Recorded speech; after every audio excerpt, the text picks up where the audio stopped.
gracias a Juan Rebollar por esta bonita charla que nos ha dado.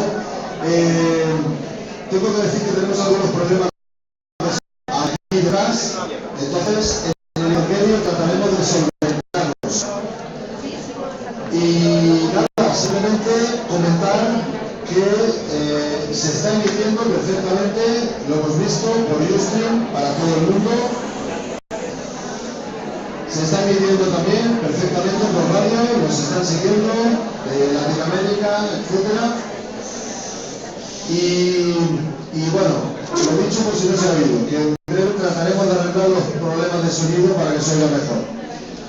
Bueno, hay un tema que desde el primer congreso hemos tocado, porque hay varios temas. Un tema importante es el tema de las farmacias de salud.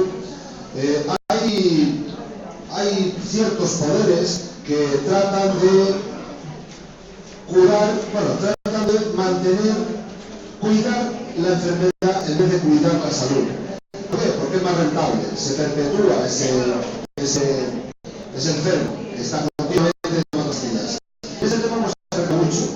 Nosotros vimos en su día, pues Teresa Fornades, la monja benedictina, para hablar, denunciar de aquella vacuna, no sé si se lo ponen a todos, que los medios oficiales decían pandemia, o sea, no es epidemia, pandemia, nos morimos todos, hay que vacunarse, cuando realmente era mentira, ¿no? Pues gracias a Teresa Fornades y algunas otras personas que tocamos el tema muy fuerte y que tuvimos nuestras resistencias, pues conseguimos que la población en un 90% no se vacunara, con lo cual yo creo que ya tenemos un trocito de cielo ganado por ahí. Otro de los temas recurrentes que tocamos en Ciencia y Espíritu es una gran mentira que está causando mucho dolor y mucha muerte, y es el gran engaño que nos han contado con el tema del SIDA. Es un tema que además es un tema, digamos, peligroso de tratar, porque muchos ataques de los que hemos tenido como congreso ha sido cuando hemos querido revelar la verdad de esta información, porque obviamente hay muchísimo material, hay muchísimo, digamos, interés en que la gente se siga medicando tratando un virus que nunca se ha encontrado. Resulta que nunca han encontrado el virus del VIH, no se ha aislado, que es lo primero que hace la ciencia, no se ha fotografiado, uno se va a la enciclopedia y otra, pues todo el virus. El virus del todo. El del SIDA no lo encuentra, porque no existe. Entonces, si no existe un virus VIH, ¿de qué se está tratando la gente? Y sin embargo, esos tratamientos que cuestan tanto. Bueno, ¿qué intereses no hay metidos dentro digamos, de los pasillos del poder, como para hacer que esto no salga a la luz pública y los que nos atrevemos a hablarlo, que nos ataquen? Y uno de los paladines que está liderando este tema, con otras personas de Barcelona, Luis Botinas, que hemos tenido varios congresos, lo pueden ustedes ver por vídeo, pues uno de los paladines está en Granada. Y él es maestro, es autor de el libro otra novela que acaba de editar, que es La Cámara Oscura, y los libros, los suyos como los de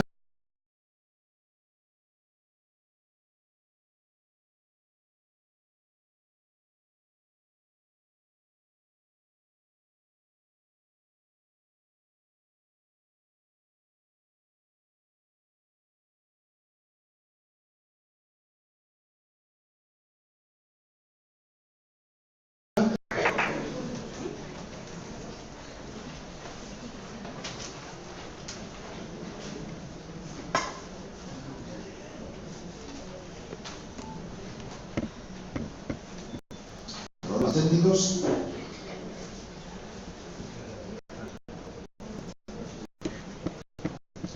Que Jesús es uno de los seguidores de Wilhelm Reich, al autor Wilhelm Reich. Algunas personas que lo conocen, ¿no? Creo que arriba tenemos unas chicas que están vendiendo orgonites. Importante informarse de lo que son los orgonites, de lo que nos pueden proteger. Y bueno, pues esto es tecnología de Wilhelm Reich, al igual que este señor, que hace ya muchísimos años hizo todo, digamos, digamos, un abanico de causas del cáncer, inclusive, pues bueno, el método del señor Wilhelm Reis pues se está utilizando en algunos países.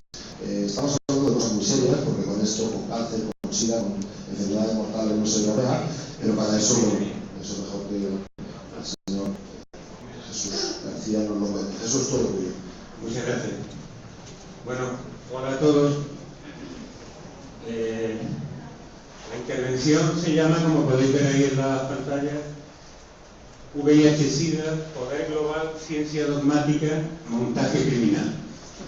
Es posible que a algunos de vosotros, o a muchos, os parezca un poco dura el título que le he dado a la charla.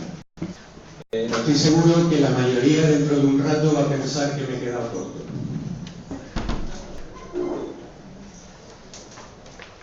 Bueno, acaban de mencionar a Reich y quiero empezar con una frase suya que me parecía una declaración del principio.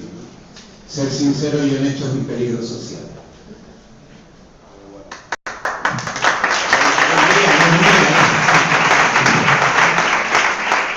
No es mía, es de Reich, a quien yo admiro muchísimo porque abrió muchas puertas a muchos campos de investigación y entre ellos el campo de la salud, por supuesto.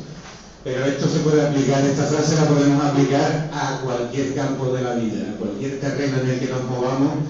Quien sea honesto y por lo tanto diga la verdad, automáticamente es blanco de todo tipo de ataques por parte de los poderes establecidos que quieren seguir mandando, lógicamente. Ahora vamos a entrar en esto. Mirad, yo la charla la voy a dividir en 4 partes. Primero vamos a hablar de poder, porque este problema del SIDA, como tantos otros problemas médicos, es un problema fundamentalmente de poder. Después vamos a hablar de ciencia, que es el elemento fundamental que en la modernidad sostiene el poder. Y después vamos a entrar en el tema concreto del SIDA, que nos va a servir como un ejemplo, pero que vais a ver rápidamente que podemos aplicarlo a muchas otras enfermedades o a muchos otros problemas de salud. Y luego abrimos un pequeño debate que si tenemos tiempo podemos hacer.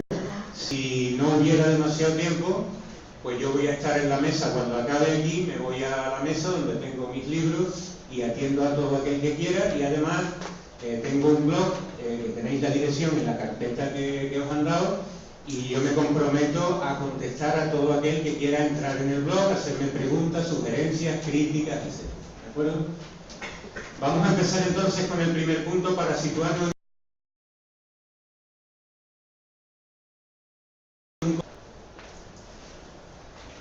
Fijaros bien, vamos a hablar de poder en una dictadura que abarca todo el planeta y que no es una dictadura política, es algo más complejo. Y luego vamos a hablar de mecanismos de la...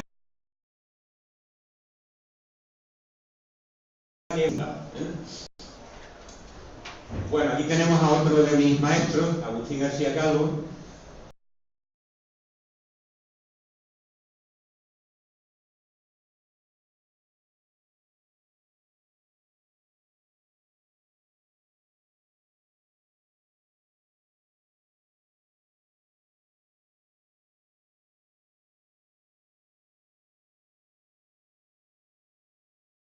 Que dice que, pero para que todos nos entendamos, creo que lo vamos a ver muy bien. El mundo se divide en 2 clases de personas.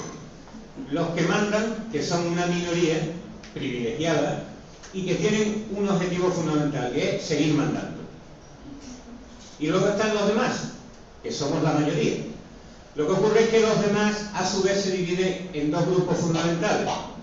Un grupo es el grupo de los que obedecen, que son una mayoría, inculta, la mayor parte de las veces inconsciente, apolítica, pasiva, egoísta, podríamos seguir añadiendo calificativos, en mayor o menor medida.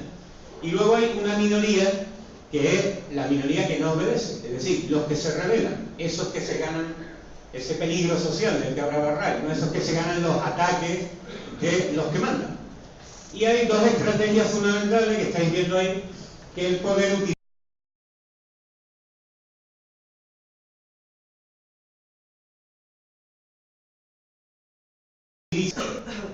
Se van adaptando a los tiempos. Según la época histórica a la que nos vayamos, encontraremos distintas tácticas.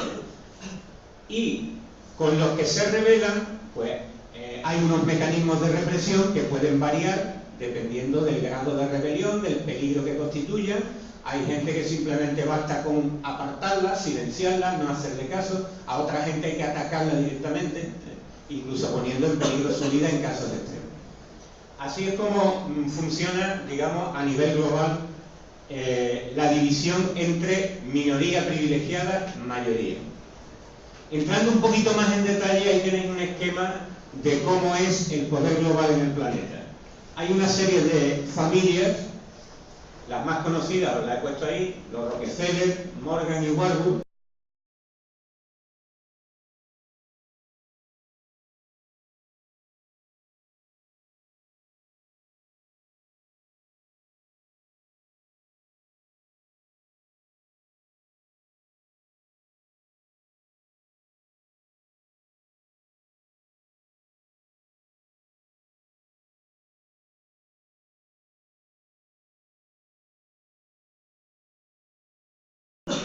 Una parte de ese imperio, una parte fundamental, que cumple un papel, pero el imperio va más allá de los Estados Unidos.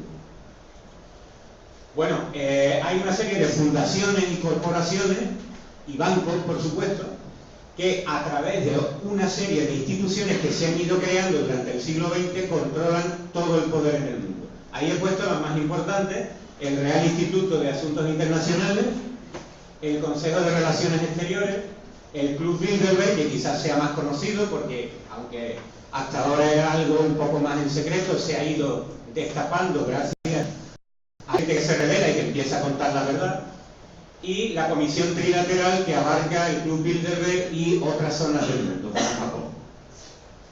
Estas instituciones controlan el poder a través de la ONU, que es la institución que, incluso a nivel público, agrupa a todas las naciones del mundo, y está controlada por estas familias y estas instituciones. La ONU, a su vez, controla el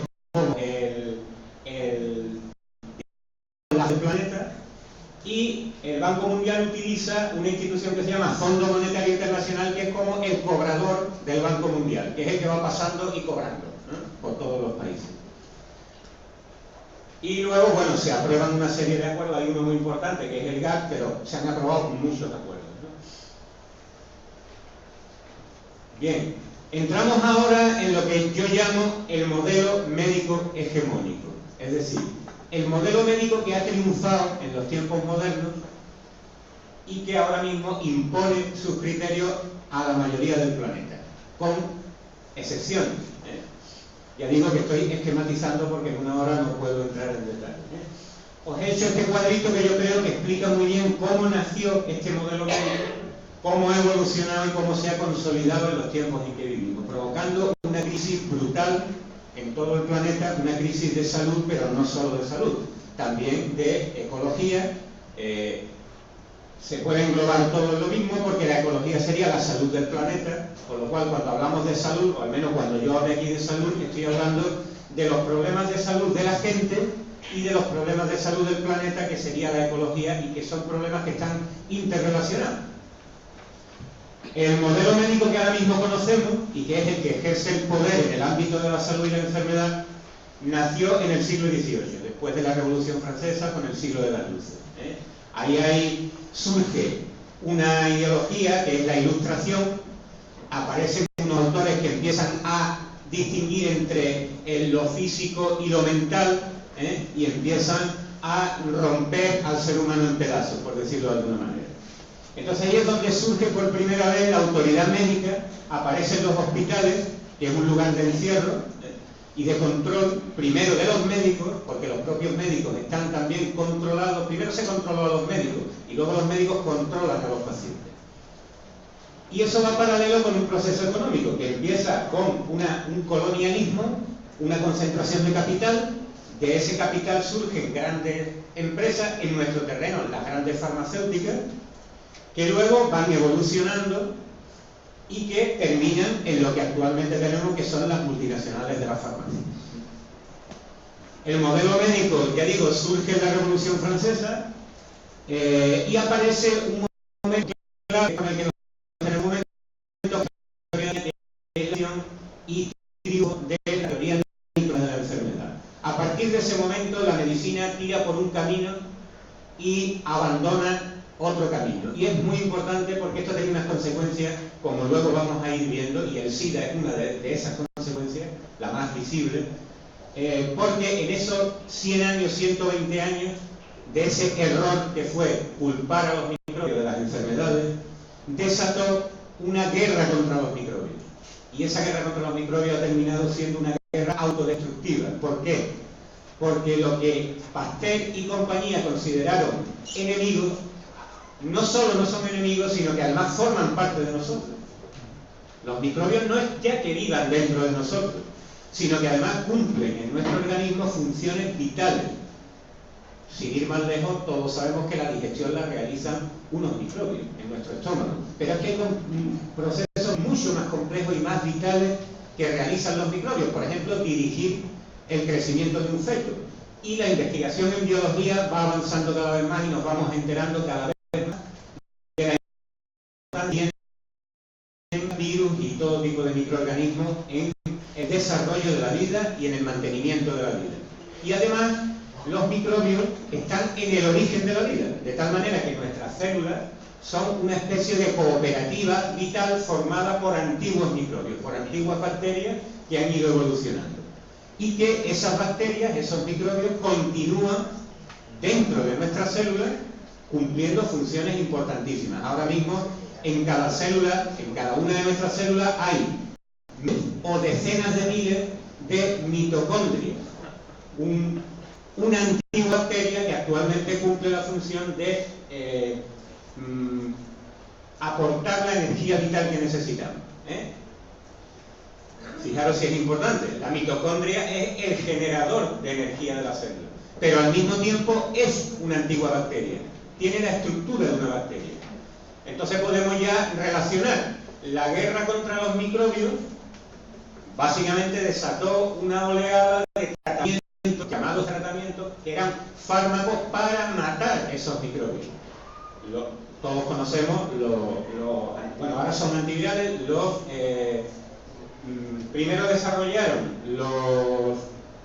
las penicilinas y luego fueron, cuando las penicilinas empezaron a actuar, empezaron a desarrollar resistencia en los microbios y a partir de ahí empezaron a desarrollar otro tipo de antibióticos más potentes. Esto ha sido una carrera en la que cada vez se ha ido desarrollando antibióticos más potentes. Los primeros antibióticos actuaban en el exterior de la célula, pero a partir de 1930 empiezan a utilizar unos antibióticos que entran dentro de la célula.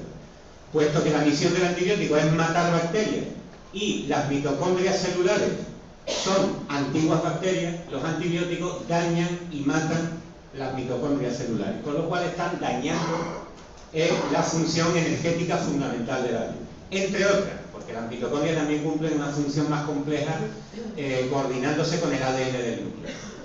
Con esto, ¿qué es lo que estamos diciendo? ¿Qué consecuencias estamos viendo? Que 150 años de fumigación antibiótica, una generación tras otra, ha ido dañando las mitocondrias celulares de varias generaciones de seres humanos. Eso se ha ido transmitiendo de generación en generación. Y lógicamente esto no ocurre sin consecuencias. Esto ha tenido unas consecuencias muy graves que han sido la aparición de numerosas enfermedades o de problemas de salud que la medicina no sabe explicar, no puede curar y no sabe cómo enfocar. El SIDA pertenece, lo que se llama SIDA, pertenece a estas consecuencias biológicas que ha tenido la fumigación antibiótica, las vacunas y otros tratamientos contra los microorganismos.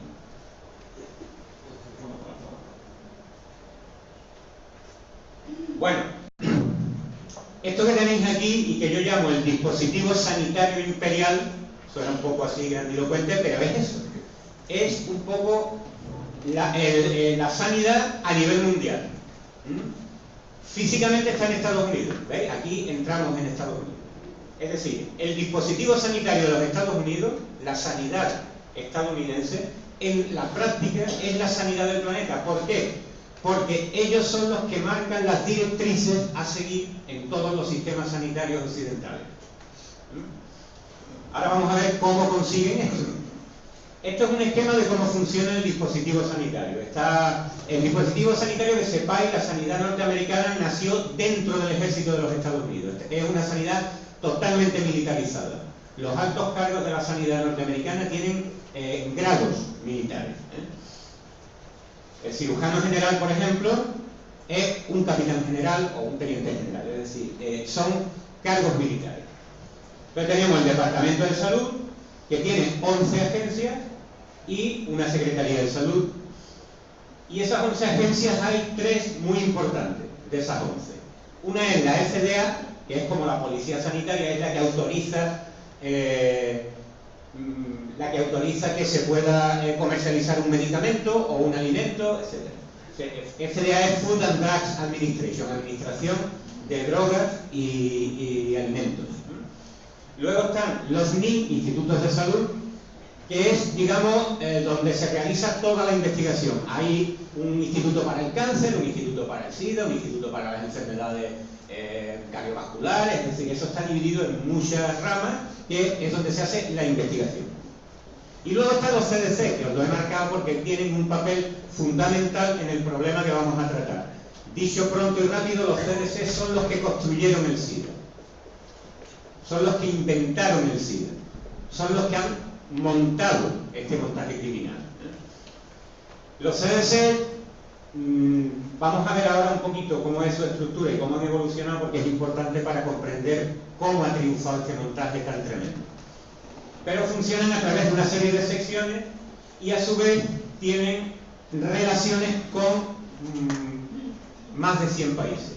Los CDC crearon un cuerpo especial que es el AIDS, que es algo así como la CIA de la salud, Servicio de Inteligencia de Epidemias.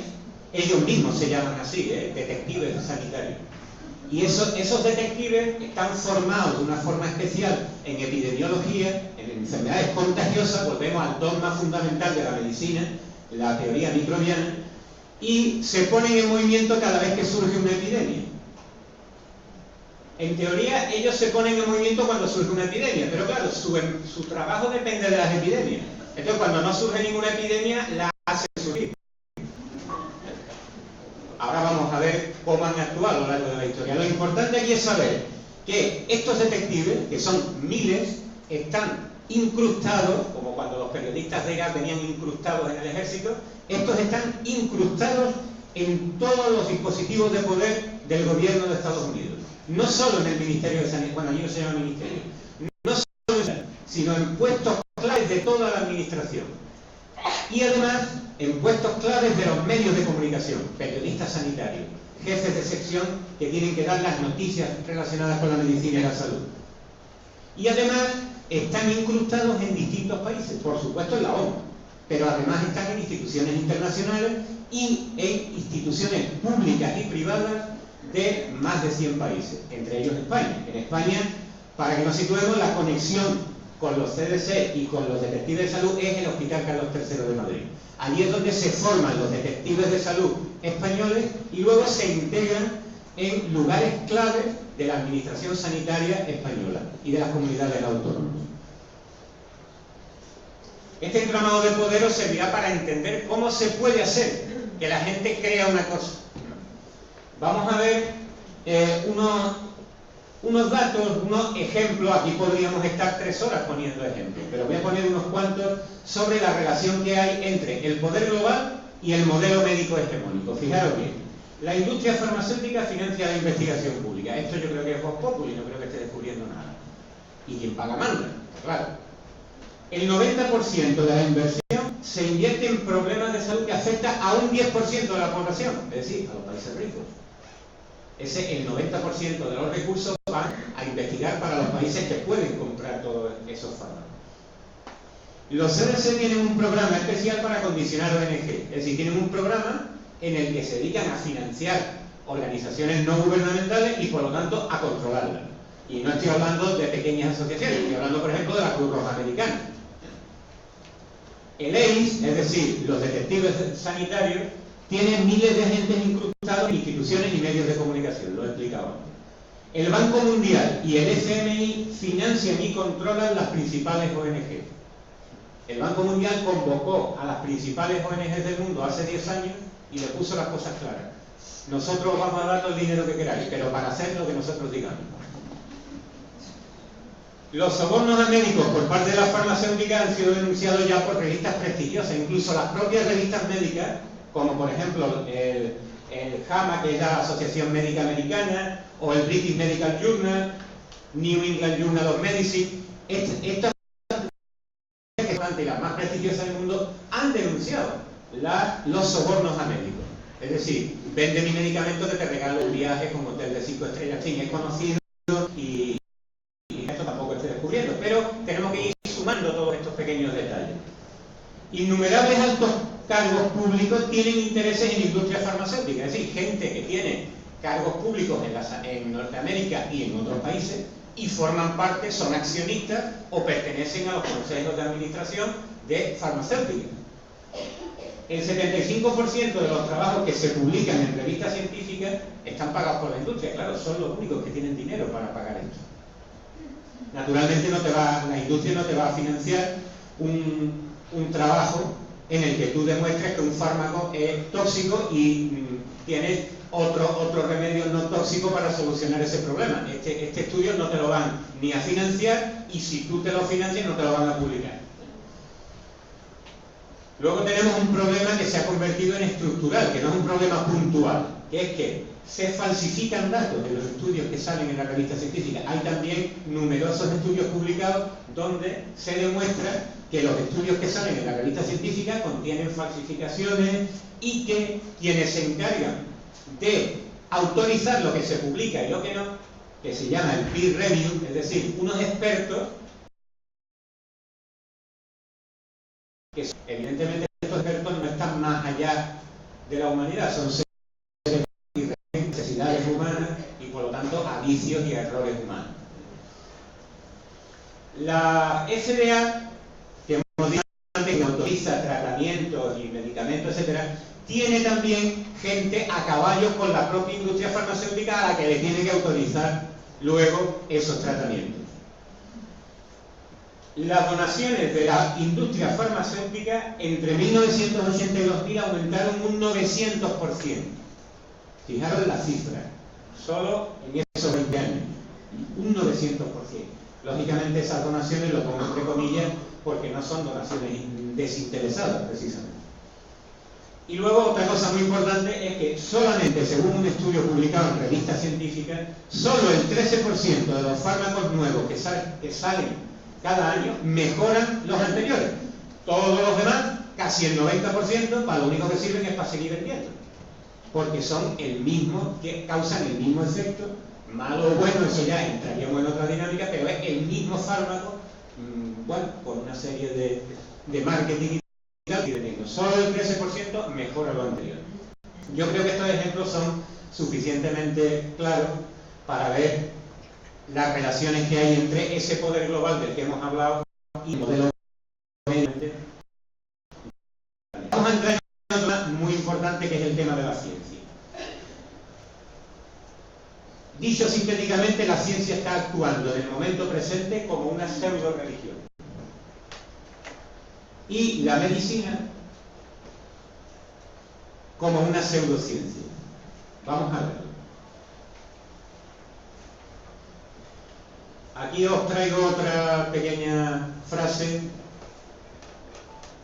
que creo que es suficientemente aclarativa, de Umberto Galimberti. Lo que mueve a la ciencia moderna, a la ciencia actual, no es la voluntad de saber, sino la voluntad de dominar. Esa es la tesis. Quiero que distingamos muy bien, y por eso pongo ahí, ciencia moderna occidental. Estamos ahora mismo en un congreso de ciencia y espíritu, yo lo relaciono muy fácilmente. En lo que llevamos de humanidad, y no sabemos lo que llevamos, desde luego no lo que dicen los libros de historia, ha habido una pérdida, una degeneración de todo el conocimiento. De tal manera que lo que tenemos actualmente y que llamamos ciencia es en realidad una degeneración de las ciencias tradicionales, de las ciencias sagradas. La ciencia actual, sin entrar en mucho detalle porque no tendríamos tiempo, la ciencia actual solo puede conocer una mínima parte del mundo, que es la parte exclusivamente material, que se conoce a través de los sentidos. Esos son los límites de la ciencia y ahí tiene su campo de trabajo y es donde debería estar. El problema es que la ciencia pretende ser la única forma de conocimiento y por eso se convierte no en una religión, porque no es realmente, pero actúa como una religión. Yo soy la única que aporta el conocimiento, la única fuente de conocimiento, la ciencia.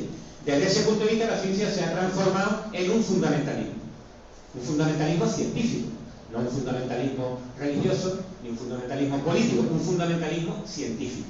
La ciencia moderna occidental, repito, no la ciencia en general, aunque claro, los científicos no ponen adjetivos porque para ellos es la única ciencia que hay. De tal manera que la ciencia es ahora mismo un discurso ideológico, es decir, es quien le presta el discurso a los que mandan.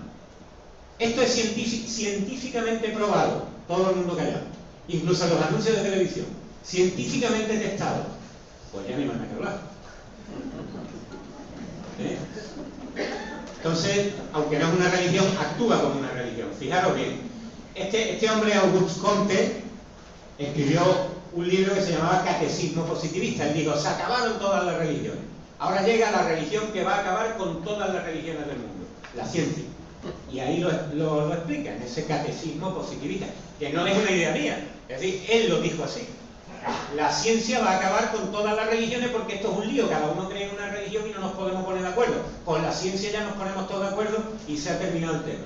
Comte es el que inicia esta movida que ha terminado en lo que tenemos ahora, en que la ciencia es un fundamental. De manera que la Iglesia sería la comunidad científica actúa como la Iglesia en una religión, marcando lo que hay que creer. Las encíclicas de esta nueva religión serían las revistas científicas, que es donde se publica lo que hay que saber y lo que hay que creer en esta religión. Están también los herejes de la ciencia, que son los disidentes y críticos. Todo aquel que se enfrenta con una teoría científica se le trata como la Iglesia trataba a los herejes, sin utilizar la hoguera, pero bueno, metafóricamente se utiliza la hoguera. Y luego están también los extremistas, los inquisidores, lo que era la antigua Inquisición, que ahora está formada por unos individuos que ellos se llaman a sí mismos escépticos, pero que yo los llamo pseudoescépticos, porque no son realmente escépticos, son todo lo contrario de escépticos. Ellos son fundamentalistas científicos. Y todo lo que se sale de la ciencia es una mentira, es un fraude, etc. Yo creo que muchos de los que estáis aquí los conoceréis, pero basta que entréis en internet y veréis que hay bastantes blogs de estos fundamentalistas que se dedican pues a criticar las ciencias paranormales, critican la medicina alternativa, critican cualquier teoría, por ejemplo, la que voy a exponer yo aquí sobre el tema, y además no se paran en insultos, en descalificaciones, todo vale. Si son fundamentalistas científicos que equivalen a los antiguos inquisidores. Y que afortunadamente no pueden quemar a nadie en la hoguera, porque si pudieran, no sé si lo harían, ¿no? ¿Por qué digo que la medicina es una pseudociencia? La medicina moderna, occidental, pretende ser científica, pero no cumple los criterios de la ciencia. Hace algún tiempo que Carl Sagan, que lo conoceréis por la serie aquella divulgativa Cosmos, él escribió un libro en el que explicó lo que él llamaba un kit para desenmascarar a los falsos científicos. Y entonces estableció esos 5 argumentos que tenéis ahí, que servían para ver si alguien estaba practicando una ciencia o una pseudociencia. Con lo que yo ya llevo dicho y con lo que sepáis vosotros, yo creo que es fácil ver que la medicina no cumple esos 5 criterios. Confirmación independiente, en absoluto. De todo modo, esto ahora cuando entremos en el tema SIDA vamos a ver cómo en el tema SIDA se ha violado los 5 criterios que veis ahí, uno por uno y de forma absolutamente flagrante. Ni se hacen confirmaciones independientes, ni se alienta el debate, los argumentos de autoridad son los que valen, Premio Nobel de Medicina, eso es lo que manda, aquí no hay argumento, aquí es que lo dice fulanito, que es un científico prestigioso y por lo tanto llevará razón. la confrontación de hipótesis no existe en la medicina y los experimentos de control brillan por su ausencia. Ahora lo vamos a ver en detalle con el tema SIDA. Para mí, el arma clave que hay que utilizar para luchar contra este problema que estamos planteando y que es grave, es el pensamiento crítico. Ahí tenéis otra frase de otro de mis maestros, Tomás Ibáñez: atacar la razón científica es hoy una necesidad, no para acabar con el conocimiento científico, sino para romper su retórica de verdad. Es decir, no se trata de ir contra la ciencia, sino para acabar con esa exclusividad que la ciencia pretende de tener la verdad en su mano. Bien, vamos a entrar ya en el tema SIDA. Vamos a concretar, vamos a aplicar todo lo que he dicho, lo vamos a aplicar a un problema concreto que es el que mejor conozco porque es el que más he investigado. Empezamos con mi amigo Carlos Frabetti: quien no está contra ellos está con ellos. Para mí es una declaración muy radical, lo reconozco, pero que para mí es fundamental. En determinados problemas no se puede andar con medias tintas. O está contra ellos o ellos. Y este problema para mí es lo suficientemente grave como para marcar ese radicalismo. En otros no, pero en este para mí sí. Estoy abierto a sugerencias y críticas. Bueno, veréis, este es el primer artículo que se publicó. Ahí tenéis el logo de los detectives de enfermedades. Fijaos que ellos mismos lo ponen en su logo, de Disease Detective. Los detectives de enfermedades ponen la huella, ¿no? Un toque policial en el logo. Bien, este artículo, que es de 1981, seguramente todos lo habréis oído, es el artículo en el que aparecen por primera vez 5 enfermos de una enfermedad que no se sabía cuál era y que fue el origen del SIDA. Este artículo aparece en una especie de revistita semanal que editan los CDC dando cuenta de sus actividades. Bien. Veréis, ahí hay una descripción en un párrafo para cada uno de 5 homosexuales que habían muerto, según ellos, de una extraña enfermedad. Os he marcado en rojo unas letras que pone TMP-SMX, ¿lo veis? Los 5 consumían ese producto es el Septrin. Es una mezcla de antibiótico y sulfonamida. Y es un producto con un potencial enorme de inmunodepresión. Bien, estas personas que además de tener una vida sexual muy activa, consumir drogas, los poppers, que son también inmunodepresores, además estaban siendo medicados con ese producto de una forma brutal. Me explico. Los antibióticos, todos se te lo mandan y te dicen unos días y luego se suspende porque dice usted, esto no se puede abusar. En esta época corrió la consigna, los CDC, que son los que se encargan, de que los médicos debían administrar antibióticos a aquellos homosexuales que tuvieran posibilidad de tener enfermedades de tipo de transmisión sexual, administrar antibióticos de forma preventiva durante semanas y meses, con lo cual estaban obviamente envenenando a esta. Cuando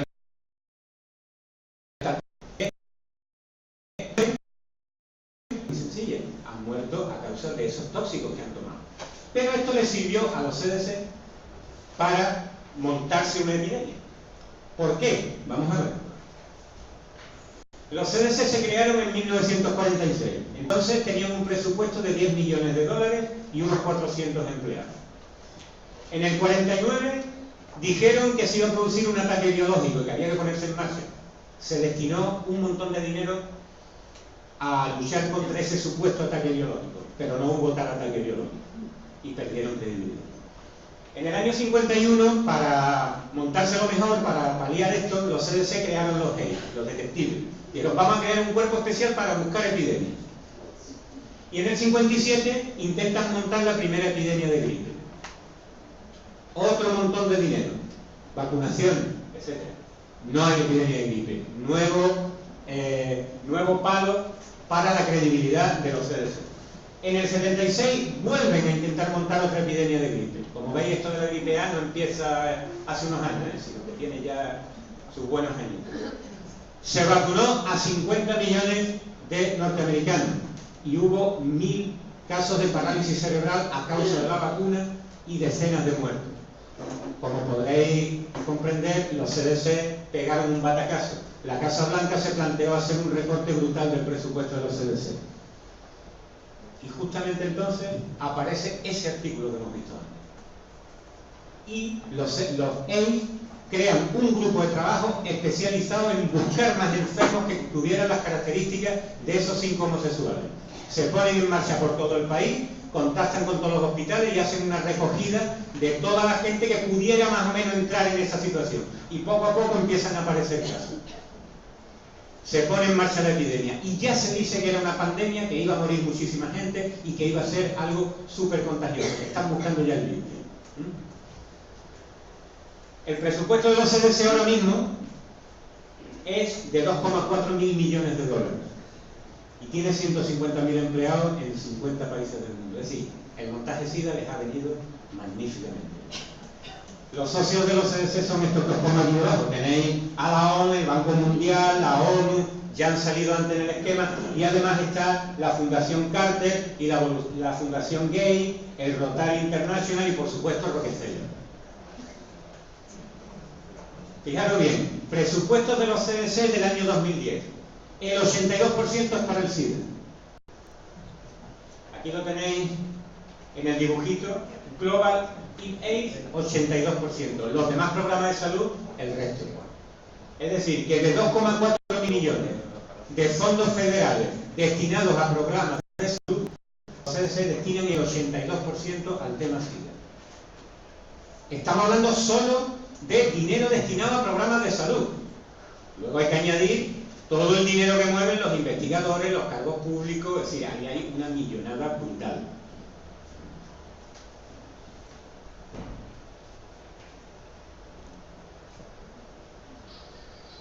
Bueno, está claro que no había aparecido ninguna enfermedad nueva. Es una creación de los CDC por una razón. Hay muchos motivos para crear el SIDA. Uno de ellos, es que los CDC necesitaban una epidemia. Vamos a ver, esto se lanzó desde el principio, se dijo que esto iba a ser una pandemia. Fijaros bien lo que dijeron en el año 99, no ya en el 81. La Secretaria de Salud dijo, sin una intervención federal masiva no quedará nadie vivo. La agencia Reuters, de acuerdo con las estimaciones de la ONU, un keniano muere de SIDA cada 3 minutos. Eso supone que mueren 480 kenianos cada día, 175.000 al año, y 3 millones desde el año 81 debían de haber muerto si fuera esto verdad. Pero es que además la UNAIDS, que es el organismo de las Naciones Unidas que se encarga del tema SIDA, dijo 24,5 millones de personas viven con el VIH o el SIDA en África subsahariana. Solo en 1999 han muerto 2,8 millones en África. Esto es lo que se decía y lo que salía en todos los medios de comunicación. Antes dijimos, el poder funciona a través de la mentira y a través del terror. El terror estaba servido en los medios de comunicación. Vamos a ver cuál es la realidad. La realidad es que la OMS edita esto que veis aquí, que es una especie de recuento de la gente que va muriendo en el mundo de SIDA. Fijaros bien lo que decía para África en el año 99. 794.444 casos, no muertos. Se decía en la anterior, hemos visto millones de personas muertas. La realidad es que había 794.000 casos no muertos, en toda África. Y eso según los datos de la propia OMS. Naturalmente que estos datos son estimativos. Es decir, utilizan una serie de trampas en las estadísticas. Las cifras que se dan no son las de cada año, sino que cada año acumulan las del año anterior, con lo cual siempre hasta que haya uno para que haya crecido. Los casos que se dan son casos estimados, no casos registrados. Porque dijeron, bueno, tenemos registrados 10 casos, pero calculamos que puede haber un par de ellos más. Vamos a decir 12. Pero es que después dijeron, no, serán un 30% más, no, serán un 50% más, no, serán... Actualmente, cuando dan una cifra, el 97% son casos estimados. Todo lo demás son los registrados, solo un 3%. Y con eso lanzan la campaña de terror.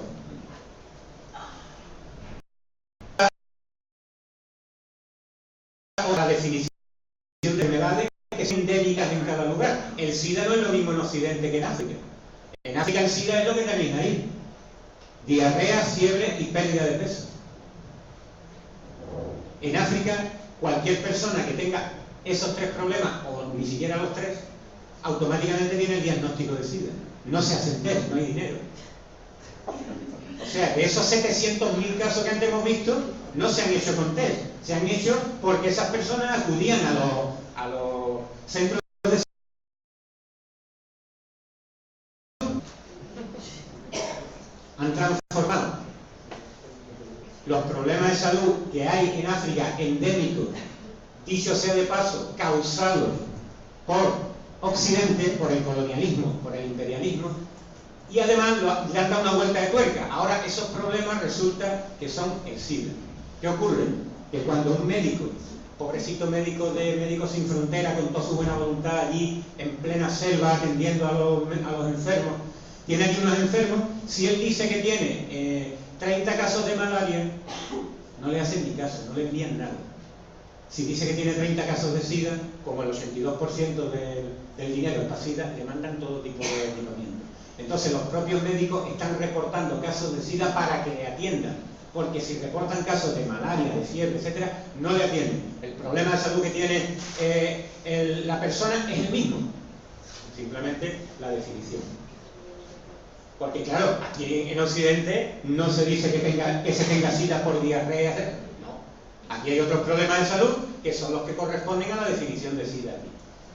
Y aquí los CDC, que son los que definen lo que es el SIDA, en el año 81 dijeron que eran 2 enfermedades. En el año 83 lo ampliaron a 12. En el año 85 a 18. En el año 87 a 26. Y en el año 93 a 30. Es decir, si miramos las estadísticas y miramos estos años, veréis que cada uno de estos años hay un subidón de casos.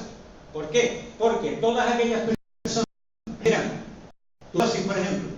Cuando la tuberculosis entró en la lista del SIDA, todo aquel que tuviera tuberculosis y diera positivo al test se convertía en enfermo de SIDA automáticamente. Con lo cual las estadísticas en estos años hay escalones. Especialmente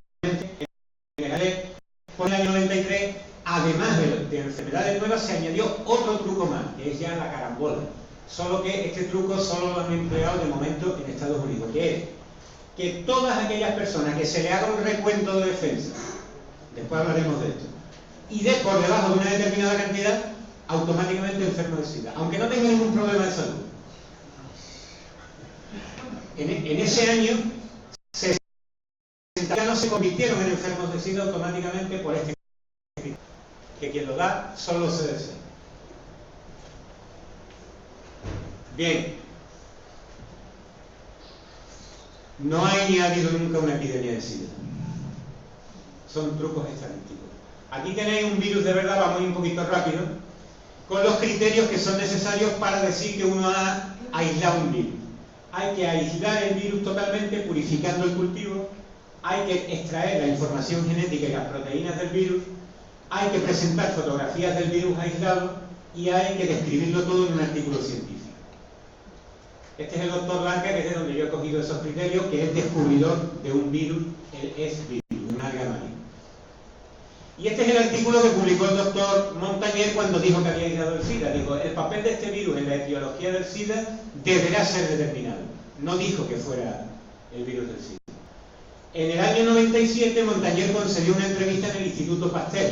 Y cuando el periodista le preguntó si habían purificado los cultivos, él dijo, le repito, no purificamos.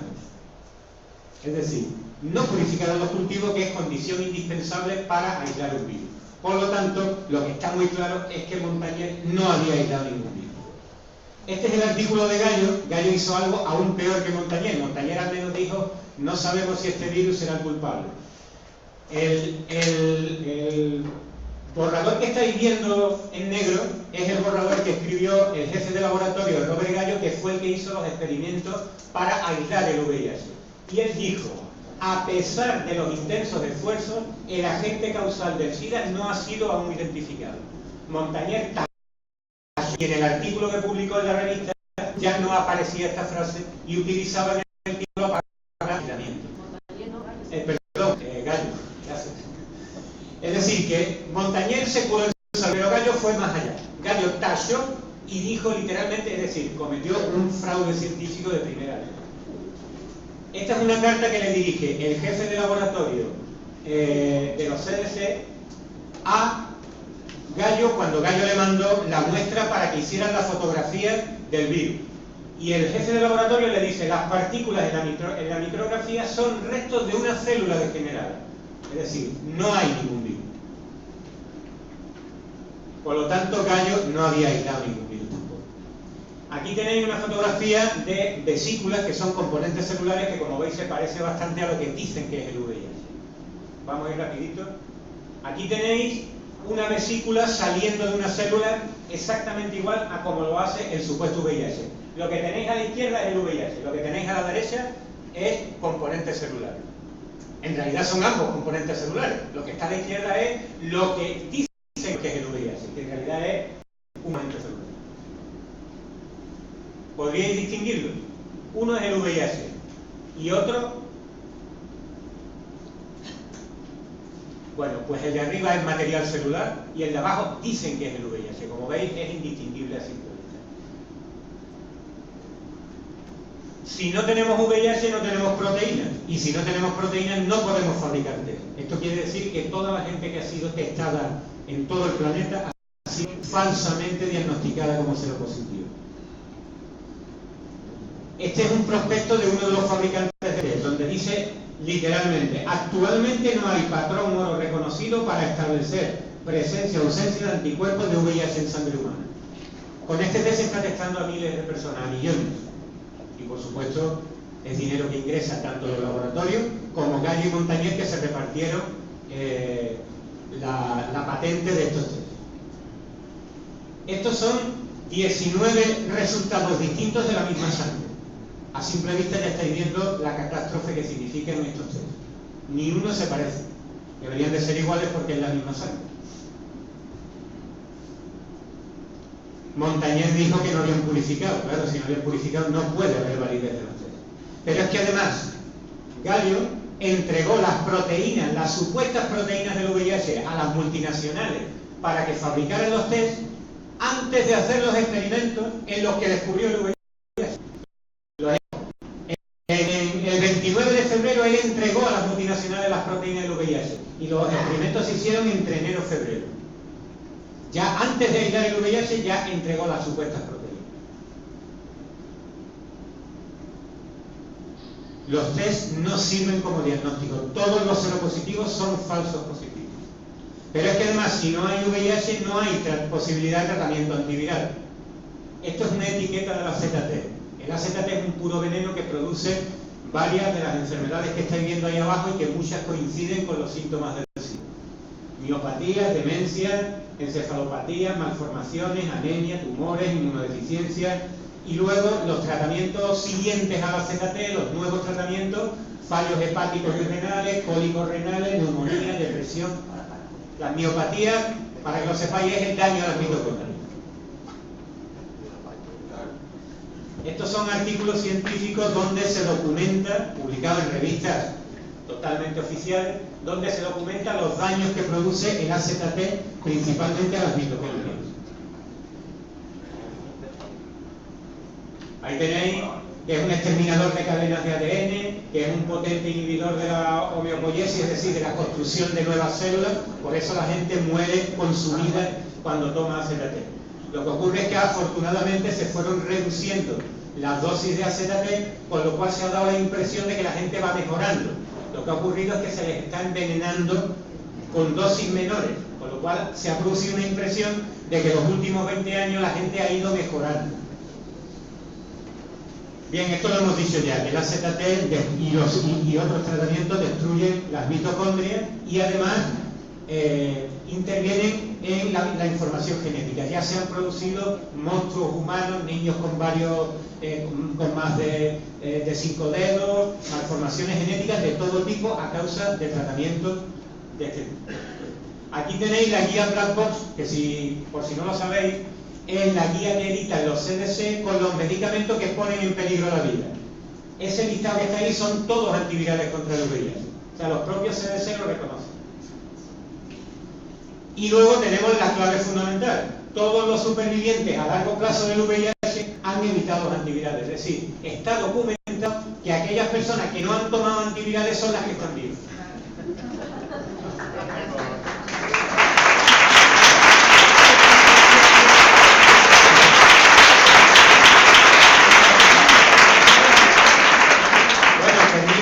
Se nos ha ido un poquito el tiempo, termino muy rápido porque quizás os estéis preguntando de qué muere la gente. Quizás digo porque ya hemos dado algunas pistas. Y por un lado la gente está muriendo de toda esa acumulación de daño que acabo antes de explicar, de 150 años de envenenamiento. La gente está muriendo de eso y precisamente una de las funciones del SIDA ha sido tapar ese error de la medicina. La gente se está muriendo, vamos a echarle la culpa a un virus. Porque todo el mundo se lo va a creer, porque la teoría microbiana está metida en las mentes de todo el mundo. Si culpamos a un virus no hay problema, todo el mundo se lo va a creer. Y luego el montaje SIDA ha empezado a causar muerte a nivel físico, porque son tóxicos, pero también a nivel psicoemocional. Vas al médico, te dicen, tienes el SIDA, te vas a morir. Y todo a tu alrededor se programa para que mueras. Es complejo, pero está documentado también.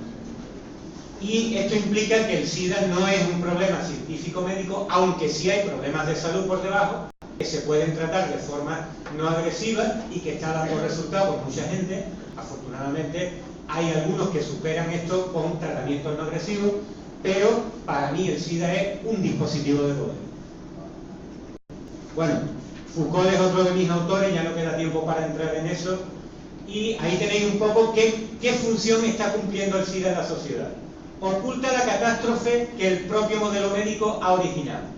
Se apoya en los dogmas del modelo médico, teoría de la infección, y además lo refuerza, porque todo el mundo está viendo que efectivamente los virus matan. Forma parte de una estrategia imperialista, es decir, un mecanismo de poder como hemos visto antes. Sirve para controlar a grupos humanos, homosexuales, delincuentes, drogadictos, todos esos grupos humanos que estorban, el SIDA sirve para controlarlos. Se castiga a los marginados, es decir, los enfermos son los marginados. Se moviliza a los ingenuos, toda esta gente que quiere ayudar, ONG, Médicos Sin Fronteras, ya tienen algo que hacer. Venga, a África ayudar a los negritos que se están muriendo de SIDA. Y de paso, a vender los tratamientos que ya han envenenado a la gente en Occidente. Hay un control de la reproducción, no nos va a dar tiempo a entrar en esto, no nos va a dar tiempo. Pero es uno de los problemas más graves, que es el mecanismo de destrucción absoluta que está causando el SIDA en los niños y recién nacidos. Pero todas las que no se dedican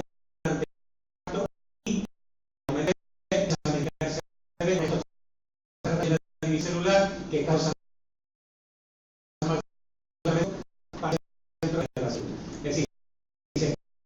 generalmente a cientos de niños y en África incluso a miles.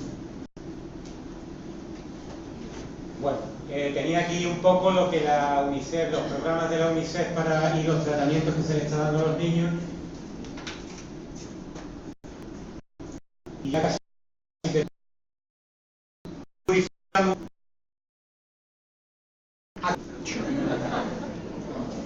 a un tío que ha dicho que no ha aislado el virus y que no sabe si es la causa del SIDA, pero le dan el premio Nobel por haber aislado el virus y por demostrar que es la causa del SIDA. Y además con toda esta catástrofe que hay en marzo. Bueno, esto tampoco nos da tiempo, experimentación de niños en orfanatos, que recuerda un poco los campos de concentración nazi, experimentación de vacunas con niños de 3 meses, y quería terminar con esto, con la Declaración de Ginebra, que recoge los criterios de ética médica mundial, ¿no? Velar con el máximo respeto por la vida humana desde su comienzo, aún bajo amenaza, y no emplear mis conocimientos médicos para contravenir las leyes humanas. A estas alturas yo creo que no tengo casi ni que hacer ningún comentario sobre los códigos de ética médica. Afortunadamente, como dice Leonard Cohen, hay una grieta por la que siempre entra la luz y algunos estamos empeñados en abrir esa grieta.